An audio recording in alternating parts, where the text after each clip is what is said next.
Voici le baromètre du rassemblement.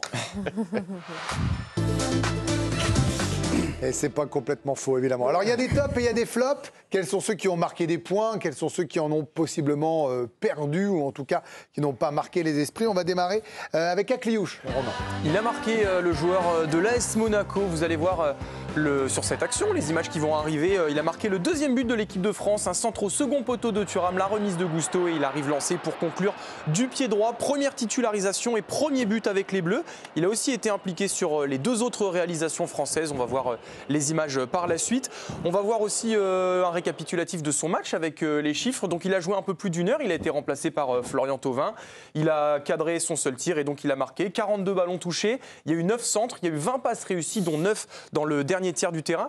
Et nos envoyés spéciaux Giovanni Castaldi et Jérémy Janingro lui ont demandé s'il pensait qu'il avait marqué des points sur ce rassemblement.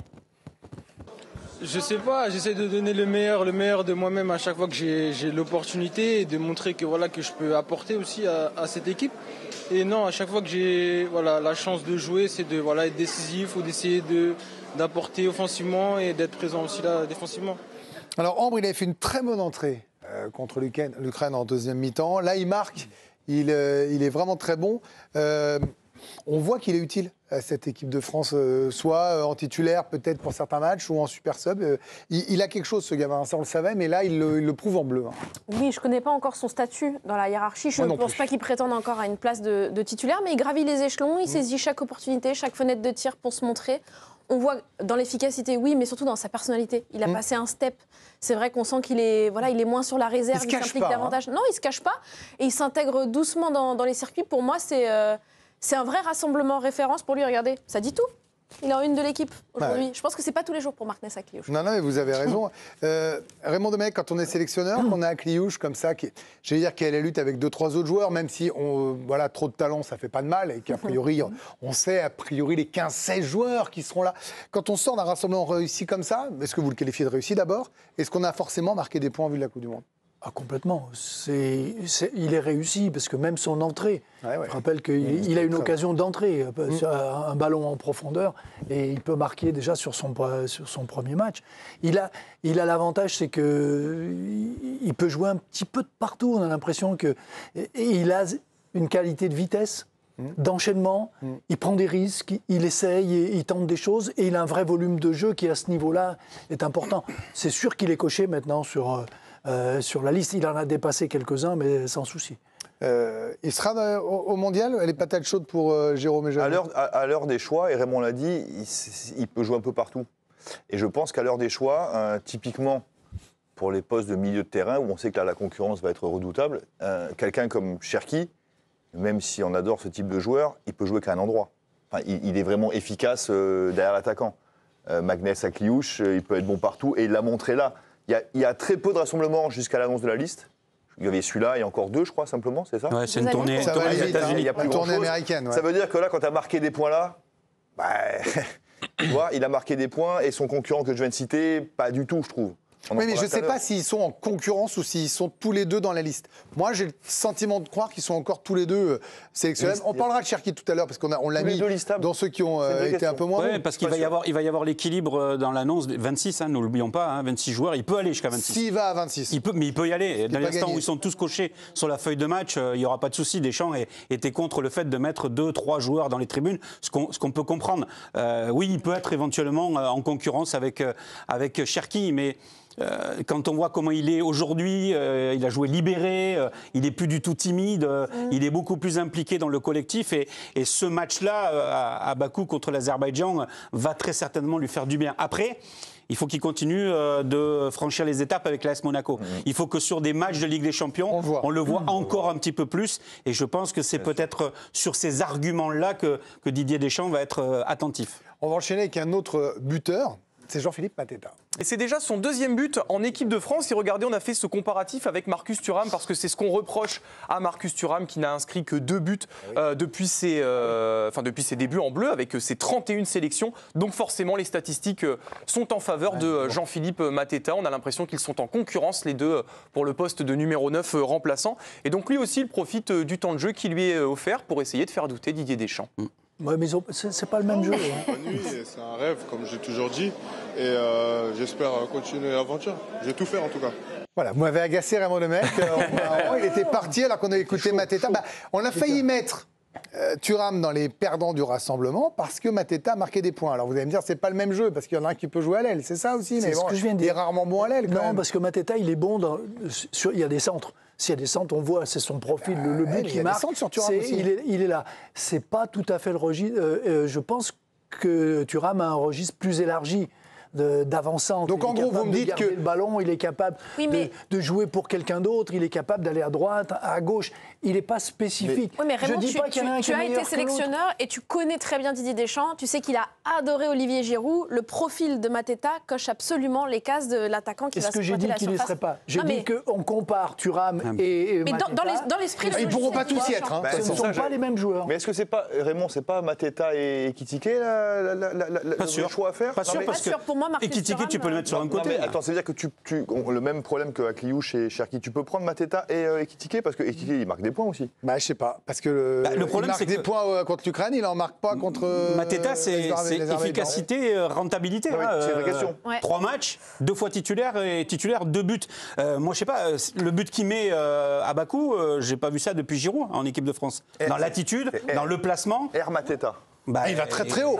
Mais bon, il va très haut. Et c'est son jeu. C'est un profil que Deschamps n'a plus. Est-ce que par exemple, Jérôme, je vous pose la question à vous. Vous êtes gardien, on joue la 87e, il y a un partout, vous êtes mené 1-0.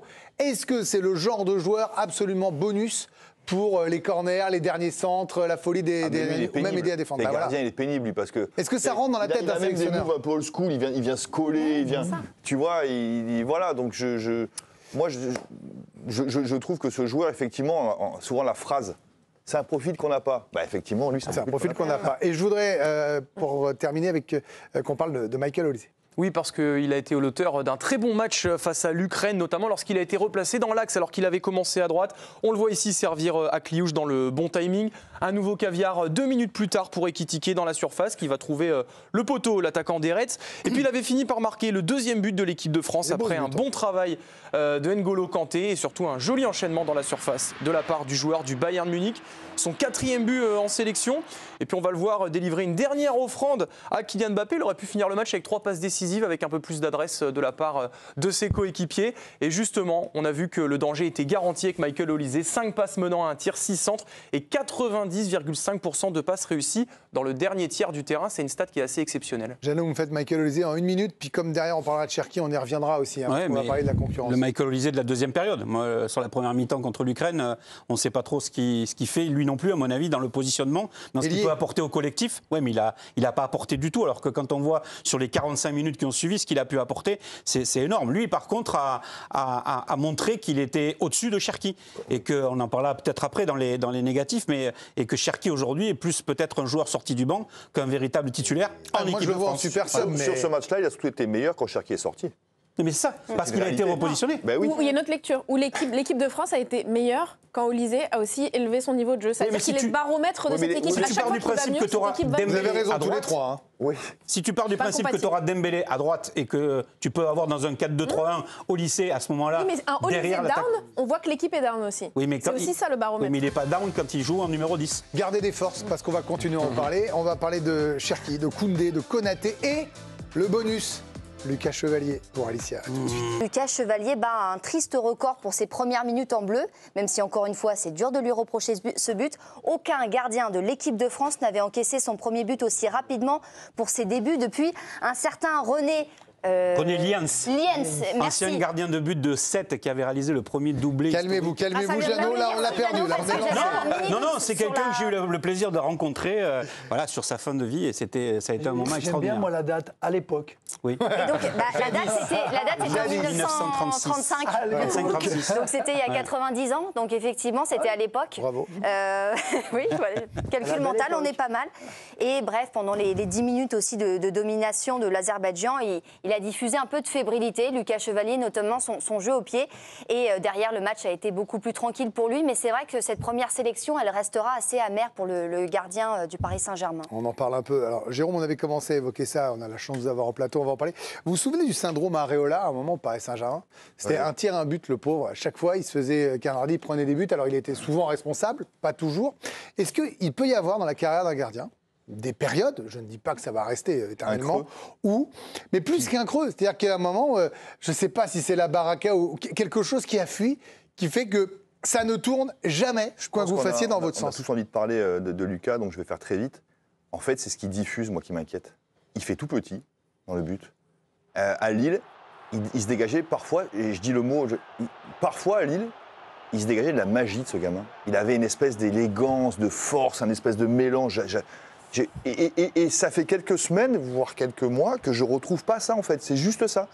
Il n'est pas devenu un mauvais gardien en l'espace de 3 mois, mais ce qu'il dégageait avant, cette force, cette présence, c'est un mot que j'aime bien, la présence, mais la présence du Lucas Chevalier de Lille, je ne la retrouve pas pour l'instant, et je ne l'ai pas retrouvé à Bakou. Pendant un quart d'heure, ça a été mal pour les Bleus, et je trouve qu'il ne dégage pas ce qu'il dégageait avant. Mais évidemment, ça peut vite. En gros, quand il est un peu plus grand, un peu plus en confiance, un peu plus solide, ça, il la sort. Je ne dis pas qu'il la sort.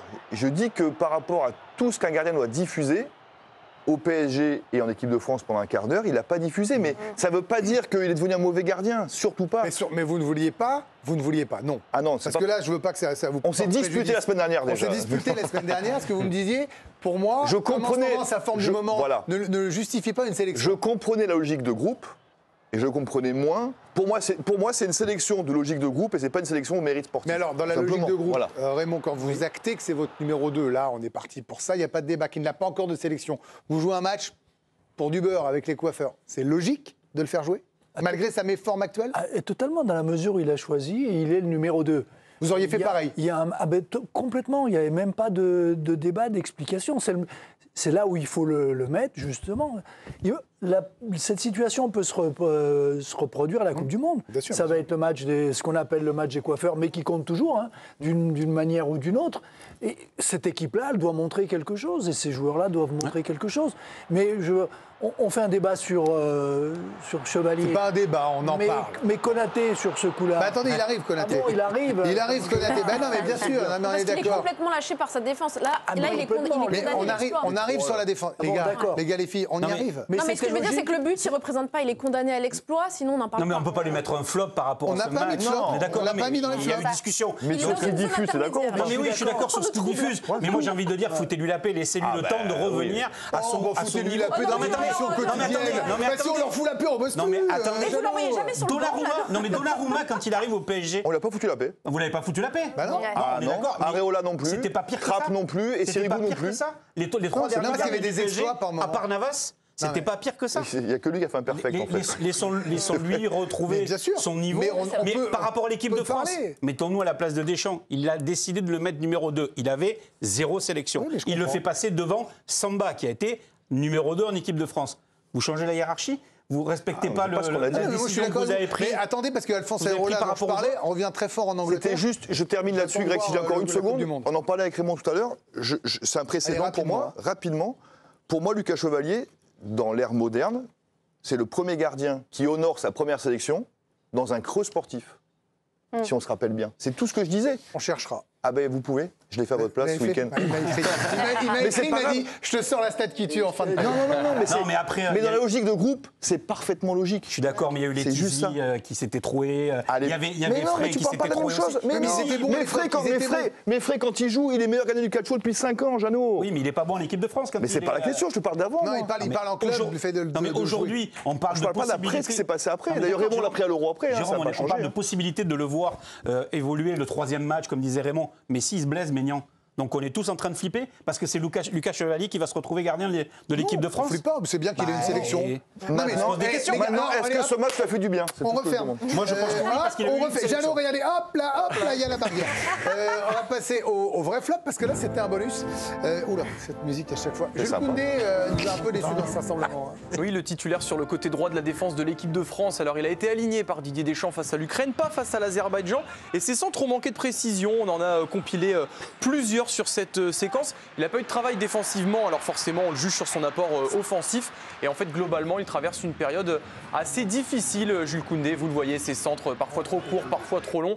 Et forcément il a un petit peu souffert de la comparaison avec Malo Gusto, en tout cas d'un point de vue offensif. On voit un petit peu ses stats à Jules Koundé, 0 tacle réussi. Alors forcément quand on n'a pas de travail, ça aide aussi. Ah oui, 2 ballons récupérés, 8 ballons perdus, 3 centres et une note de 4 sur 10 dans l'équipe après le match face à l'Ukraine. J'arrive pas à être inquiet moi sur Jules Koundé parce que son Euro où il a été très bon, alors qu'il n'était pas bon les matchs d'avant, me font dire que quand ça compte, c'est un gars sur qui je compte. Non mais vous avez raison, quand on se replonge, quand on regarde un peu dans le rétroviseur l'Euro 2024, on voit le niveau que peut atteindre Jules Koundé quand l'altitude s'élève un petit peu. Après, voilà, Romain a raison, il souffre de la comparaison, de la superposition, évidemment, de Malo Gusto qui monte en puissance à son poste, qui offensivement offre des garanties, peut-être un peu moins défensivement. Pas au point de le doubler, non, dans la hiérarchie. Pas au point de le doubler, mais les statuts, ça fond comme neige au soleil. Et Malo Gusto, il a quand même la tête d'un beau soleil en ce moment. Là, vous voyez, je vous adore, mais je vous Tout à l'heure, on a parlé en milieu de Mateta. Je ne suis pas sur les statuts.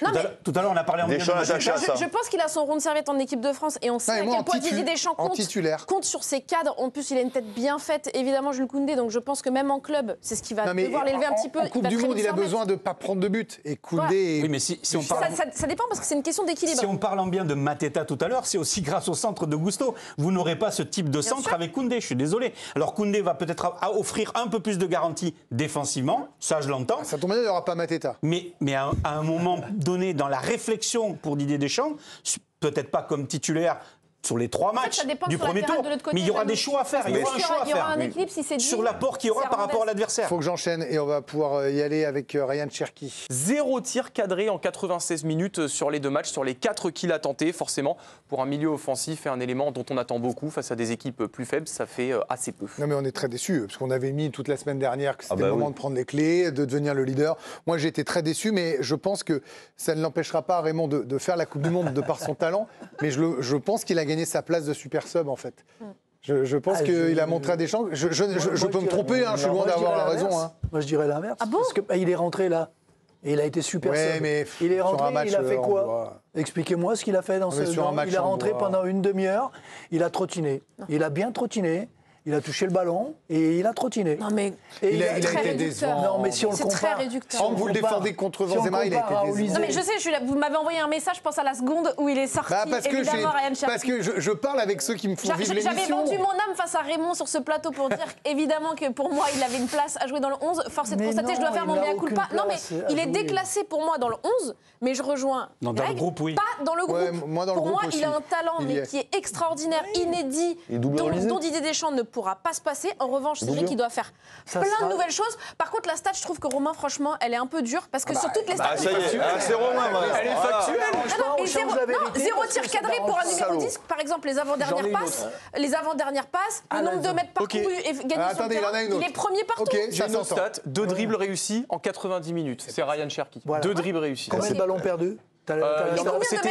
C'était 13 ou 15 sur le premier match. Et je crois qu'au total, c'est si j'ai un souci, un jour, je vous prends un avocat. Non, mais l'idée n'est pas de... Alors, je précise. Les faits. L'idée n'est surtout pas de faire le procès du talent à Cherki. On était la semaine dernière les premiers à dire on veut qu'il prenne les clés, qu'il soit le numéro 10. Justement. On ne change pas. Moi, je maintiens qu'il a gagné sa place de super sub. Il peut jouer à un seul poste. C'est un poste derrière, là, au milieu, si on domine. Mais il est le seul à le faire de cette manière. Qui, à Cliouche et Olysée, sont ses concurrents directs. Tu peux même rajouter Nkunku. Les deux, Nkunku, sont ses concurrents directs. Il n'a aucune chance. Pas super sub. Dans le groupe. Mais j'y crois pas. Non, mais dans le groupe, moi, je pense qu'il y sera. Mais pas super sub. De sa carrière avec Manchester. Tout dépend de ce qu'il va faire avec Manchester. Oui, mais si Manchester va loin, qu'il joue quelques matchs, qu'il fait des bouts de match, un petit quart d'heure de temps en temps. Un peu plus qu'un quart d'heure, quand même, j'espère. Mais vraiment, t'as pas le sentiment qu'il peut changer la phase d'un match sur 5-10 minutes en rentrant en tant que joker. Je ne dis pas super sub. Attention, je dis joker. Moi, je le mets hier. Et il le fait rentrer. Mais sa 4e sélection. Attends, je finis. Il le fait rentrer à une demi-heure de la fin. Le match il est plié. Tout le monde dit c'est un super sub. Le match est plié. Moi je dis pas super sub. Encore plus. Je dis joker. Le match est plié. Moi je dis super sub. Je l'assume parce que je pense que c'est un dynamiteur. Après amener quoi ? Rien. C'est-à-dire qu'en fait, moi ça m'a fait. Ça m'embête ça. Mais en fait, si on considère que c'est un joueur pas normal et qu'il fait un match normal, bon ben il y a quoi d'intérêt. En revanche, il a encore 7 mois à jouer. dans le meilleur championnat du monde, avec un des meilleurs coachs du monde. Oui, bien sûr. Est-ce qu'en 7 mois, on peut voir un autre Ryan Cherki arriver à la Coupe du Monde? Moi, Est-ce qu'un sélectionneur peut dire un tel talent, quand il y a 0-0, que c'est un peu bloqué, il peut beaucoup m'aider en prolongation, pourquoi pas? Et on termine avec Konaté, Romain. Fébrile aussi dans les duels, 50% de duels gagnés pour un défenseur central avec son physique, c'est pas si énorme que ça. Et 7 ballons perdus pour le joueur de Liverpool. Allez Raymond, en 30 secondes, aujourd'hui la charnière centrale, c'est Upamecano, Saliba? Ah oui, c'est surtout pas Konaté. Mais déjà, à Liverpool, il est un petit peu comme ça. Il est incertain, il est un petit peu juste, il est mal placé. On l'a vu tout à l'heure sur l'image. Il a mis 8 jours pour venir couper la trajectoire. Il est battu. Alors après, on accuse tous les autres. Gusto est mal placé, mais lui, derrière, il doit être en couverture. Et en ce moment, il est incertain surtout dans ses duels, dans ses placements, dans ses relances. Il est juste. Peut-être qu'il supporte mal la concurrence, Saliba ou Upamecano. Le troisième ou le quatrième. Ah oui, mais bon. Ce qui est embêtant. Vous pouvez, sachez, dès à présent, faire votre liste pour la Coupe du Monde 2026. Vous pouvez vous mettre dans la peau de Didier Deschamps. Vous vous connectez sur le site L'Équipe. Je vous fais la petite démo. Voilà, faites votre liste. Et là, ensuite, vous choisissez poste par poste. Il n'y a pas Jérôme Alonso, malheureusement. Vos gardiens, vos milieux de terrain, vos attaquants, tout ça. Donc, vous pouvez faire votre liste et c'est un jeu super sympa à faire sur le site L'Équipe. Donc, je vous invite.